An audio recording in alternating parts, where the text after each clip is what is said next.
Serilingampally zone లో భారీగా గంజాయిని పోలీసులు స్వాధీనం చేసుకున్నారు. ముఠాకు చెందిన 7 మంది నిందితులను అదుపులోకి తీసుకుని పోలీసులు వారి వద్ద నుంచి 2 కోట్ల విలువ చేసే 400 కిలోల గంజాయి, ఒక DCM వాహనం, 2 కార్లు, 6 మొబైల్ ఫోన్లను స్వాధీనం చేసుకున్నారు. ఈ కేసుకు సంబంధించి షేర్లింగంపల్లి జోన్ DCP చింతమనేని శ్రీనివాస్ వివరాలు వెల్లడించారు. కుకట్పల్లి SOT మరియు పటాన్చెరు పోలీసులు సంయుక్తంగా నిర్వహించిన ఆపరేషన్ లో భాగంగా గంజాయి రవాణా చేసిన ముఠాను వలపన్ని పట్టుకున్నామని తెలిపారు. ఒడిశా రాష్ట్రంలోని మల్కాన్గిరి నుంచి మహారాష్ట్రలోని సోలాపూర్ కు గంజాయి తరలిస్తున్న సమయంలో పటాన్చెరు ఔటర్ రింగ్ రోడ్ వద్ద ముఠాను అదుపులోకి తీసుకున్నట్లు చెప్పారు. ఈ గంజాయిని మహారాష్ట్ర సోలాపూర్ కు చెందిన మనీషా పద్వాల్ కు సరఫరా చేస్తున్నట్లు విచారణలో తేలిందన్నారు.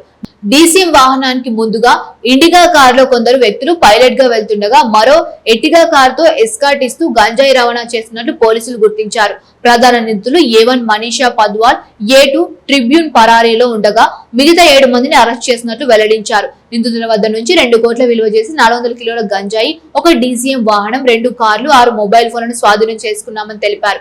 కేసు నమోదు చేసి దర్యాప్తు కొనసాగిస్తున్నామని DCP చింతమనేని శ్రీనివాస్ పేర్కొన్నారు. సైబరాబాద్ లో కుకట్పల్లి SOT టీం, తర్వాత పటాన్చెరు ల్యాండ్ ఆర్డర్ పోలీసులు కలిసి ఒక జాయింట్ ఆపరేషన్ లో మనకి ఇంటర్ స్టేట్ గాంజా స్మగ్లర్స్ ని పట్టుకోవడం జరిగింది. అది ముత్తంగి దగ్గర పటాన్చెరు పోలీస్ స్టేషన్ లిమిట్స్ లో ఈ సీజర్ జరిగింది. దీంట్లో ట్రిబ్యూని అని చెప్పి ఒక ఒరిస్సాకి సంబంధించిన వ్యక్తి మల్కాన్గిరి ఫారెస్ట్ నుంచి ఆ గంజాయి ప్రొక్యూర్ చేసుకోవటం, తర్వాత దాన్ని ఇక్కడికి మహారాష్ట్రకి అమ్మటం జరుగుతూ ఉంది. మనకి ఇప్పటి వరకు ఉన్న ఇన్ఫర్మేషన్ ప్రకారము మనీషా పడ్వాల్ అని చెప్పి ఈమె లేడీ సోలాపూర్కి చెందింది. ఈమె అక్కడ నుంచి రిసీవ్ చేసుకొని అక్కడ లోకల్లో సోలాపూర్లో సప్లై చేస్తూ ఉంది. ఈ ట్రాన్సాక్షన్ మీడియేట్ చేసింది ప్రతాప్ అని చెప్పి సోలాపూర్ అతనే. ఈ ప్రతాప్ వెళ్ళి ఆ ఒరిస్సాకి వెళ్ళటము, వాళ్ళందరినీ మీడియేట్ చేసుకోవటము, రేటు మాట్లాడుకోవటము, తర్వాత ట్రాన్స్పోర్టేషన్ ప్లాన్ చేసుకోవటం జరిగింది. రీసెంట్గా ఈ ఆపరేషన్కి వచ్చే వరకు మన 8th రోజు వీళ్ళు అందరు కలిసి ఒక 3 వ్యక్తులు, అంటే మన ఈ మీడియేటర్ ఎవరైతే ప్రతాప్ ఉన్నాడో అతను, 2 డ్రైవర్లు, DCM డ్రైవర్లు ఇద్దరు, ఒక DCM తీసుకొని 8th రోజు ఇన్ఫర్మేషన్ వస్తుంది రాజమండ్రి దగ్గరే హాల్ట్ కావాలా అని చెప్పి.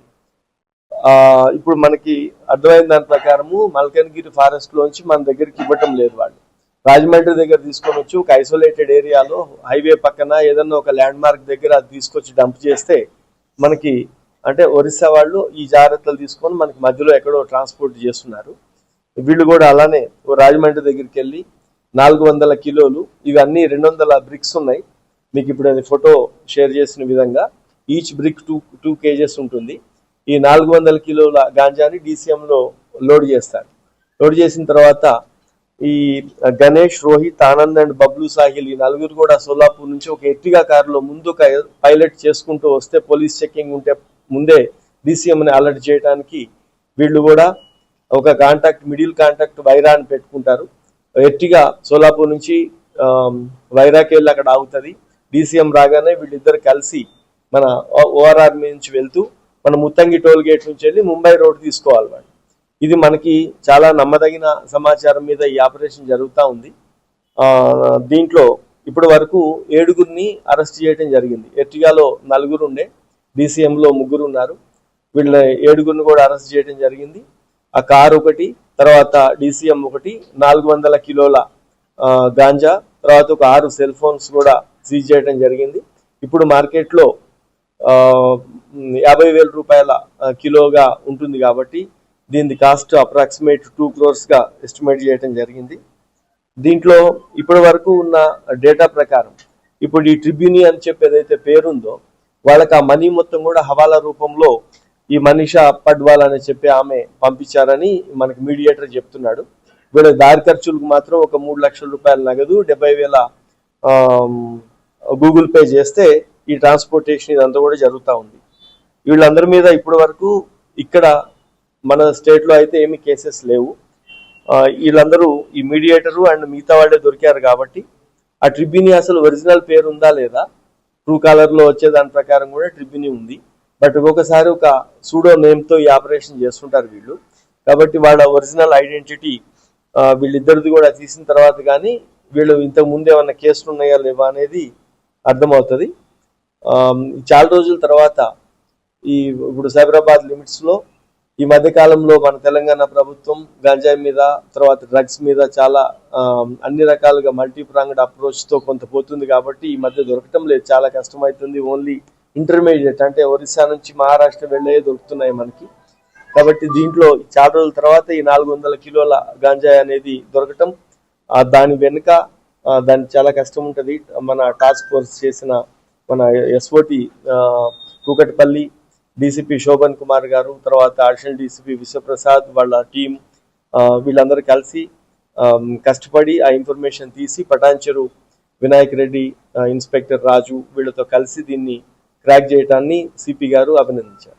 అప్పుడు మనకి అన్ని వస్తాయి. యాక్చువల్గా వీళ్ళ పేర్లు, ఈ యొక్క ఆధార్లు కూడా మనం కూడా దేన్ని బట్టి నమ్ముతున్నాము. ఇప్పుడు వాళ్ళ చేతిలో ఒక ఆధార్ ఉంటుంది జేబులో, లేకపోతే వాళ్ళకి ఒక ఫోన్ నెంబర్ ఉంటుంది.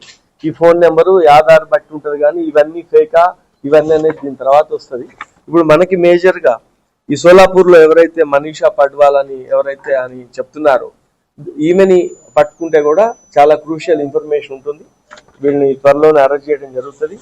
ఇప్పుడు మనము పబ్లిక్ కి ఏం అప్పీల్ చేస్తున్నామంటే, మీరు ఎవరిచ్చినా సరే ఇప్పుడు ఈ ఇన్ఫర్మేషన్ కూడా ప్రజల సహకారం లేని ఏ ఆపరేషన్ కూడా పోలీసులో చాలా అన్నిట్లో ఆపరేషన్స్ లో మేజర్ గా పబ్లిక్ పార్టిసిపేషన్ ఇంపార్టెంట్. దీంట్లో కూడా మనకి చాలా మంచి రిసోర్స్ ఒక నమ్మకమైన వ్యక్తి ద్వారా వచ్చింది. ప్రజలందరికీ విజ్ఞప్తి ఏంటంటే, ఎక్కడైనా సరే ఇప్పుడు చాలా చోట్ల డబ్బాల్లో కావచ్చు, లేకపోతే ఇంకొక ఏరియాల్లో కావచ్చు, ఎక్కడైనా డ్రగ్స్ ఉంటే డయల్ 100 చేసినా, లేకపోతే వెబ్సైట్ లో మన తెలంగాణ స్టేట్ లో ఏ పోలీస్ స్టేషన్లకి ఆ పోలీస్ స్టేషన్ నెంబర్స్ కానీ, డీసీపీలు, ఏసీపీలు అందరి నెంబర్లు దాంట్లో ఉంటాయి. అది తీసుకొని దయచేసి దానికి కానీ ఈగల్ టీమ్స్ కానీ నెంబర్ ఎవరికి సమాచారం ఇచ్చినా ఇంతవరకు మీరు కూడా గమనిస్తే ఒక్క సోర్స్ ఎవరైతే ఉన్నారో, ఇన్ఫార్మర్ ఎవరైతే ఉన్నారో వాళ్ళు ఒకసారి కూడా బయటకు వెళ్ళలేదు. ఆ జాగ్రత్తలు తీసుకొని ఈ ఆపరేషన్ చేయడం జరుగుతుంది. కాబట్టి పబ్లిక్ అందరికి అప్పీల్ చేస్తున్నాం, డ్రగ్ ఫ్రీ తెలంగాణ కోసం మీరందరూ కూడా మాతో పాటు సహకరించి బాధ్యత తీసుకోవాలని కోరుతున్నాం.